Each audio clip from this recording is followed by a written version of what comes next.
Hello learners, welcome back to my channel Learn English with me. Today I'm going to be discussing chapter 3, Iswaran the Storyteller of your supplementary book Moments, class 9. I know you're all set to go. So let's get started. The person that you see on the screen is R.K. Laxman, the author of the chapter. He was a very famous cartoonist and a storyteller. He belonged to Karnataka. You must have seen his skills in many leading newspapers as cartoonist. He has contributed in one of the famous Indian serials, Malgudi Days.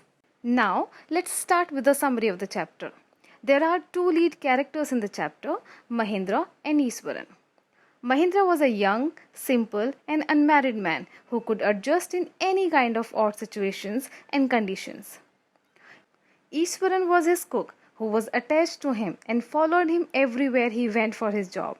He called him an asset. He was very good at telling stories and anecdotes. This entire story was narrated to Ganesh by Mahindra.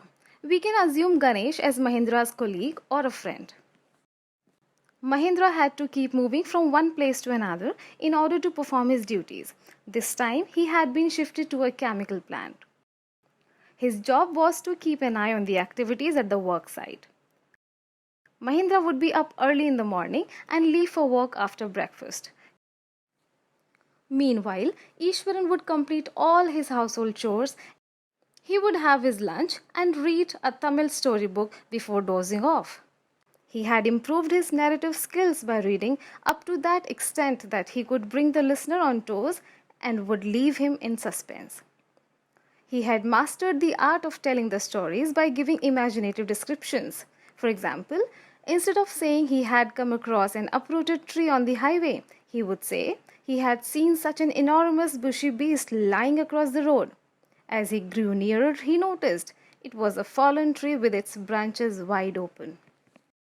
Mahindra would stretch himself back in his canvas chair and listen to Iswaran's stories unquestionably.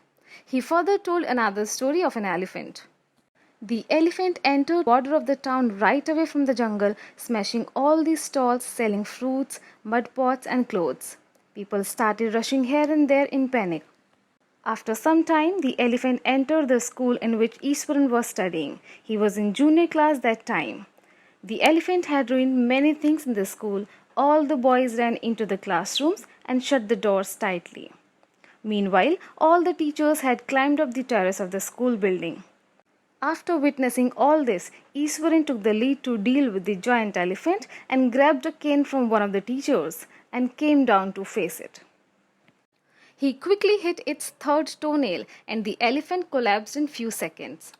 At such points, Iswaran would always leave the story unfinished to warm the meal for Mahindra, and he would only finish the incomplete story when he is reminded of. When Mahindra asked Iswaran of managing the giant elephant at a small age, he would proudly say it was a Japanese art to paralyze the nervous system of an animal for quite some time. And then a mahout was called out who took the elephant back. When Mahindra was having his breakfast, Iswaran asked him if he could make something special as it was an auspicious day on which they feed the spirits of their ancestors. That day, Mahindra enjoyed the most delicious dinner and complimented Iswaran on his culinary skills.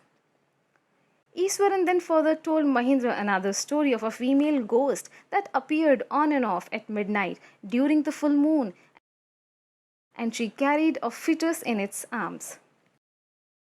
Mahindra asked him to see a doctor as, according to him, Iswaran was not talking sense and left from there to sleep. He thought that Iswaran now would be a little cautious with his unbelievable stories, but the next morning he was surprised to see Iswaran as cheerful as always. Though Mahindra had scolded Iswaran for telling unbelievable stories, but he was scared deep inside and would look outside of the window of his room and make sure things were right. One following night, Mahindra was woken up from his sleep by some moaning and unavoidable sound. First, he resisted to peep outside but got very scared the moment he saw the same female ghost Iswaran had mentioned in his story. Next morning, the horror of the previous night had vanished from Mahindra's memory. But Iswaran mentioned that he had seen him scared of the same female ghost while giving him his office stuff. A chill went down Mahindra's spine, which means he felt very nervous and frightened. He did not wait for Iswaran to complete his sentence. He quickly went to his office, handed in all the papers, and left the haunted place very next day. The chapter ends here. I hope, learners, this was fruitful for you. Do like, share, comment, and subscribe the channel to get the updates. Thank you.